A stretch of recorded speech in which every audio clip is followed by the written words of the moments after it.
There's no question dolphins are smart, though whether they have the capacity for language is still up in the air.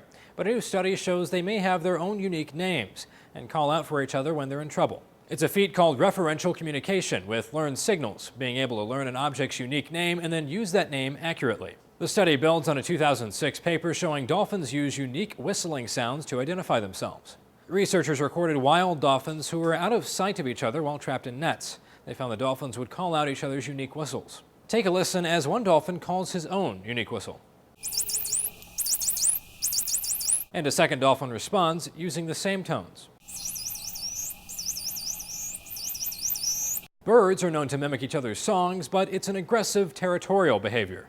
The researchers don't think that's what's going on here because dolphins only mimic the calls of other dolphins they were friends with. The researchers are trying to avoid overselling the study, saying it doesn't prove dolphins use names, and urging further research. Why all the caution? Well, it turns out animal language studies are a little bit of a touchy subject. The history of animal language is a fascinating swing between extremes. In the 1960s and 70s, chimps and dolphins were thought to be able to communicate just like humans, if only we could decode their language.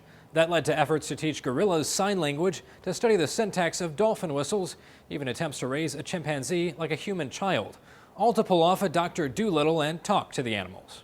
But in the last few decades, those studies have mostly been discredited, with critics saying what was called language was just animal mimicry combined with scientist wishful thinking. The idea that animals can develop language was more or less scrapped and has had to be rebuilt from the ground up.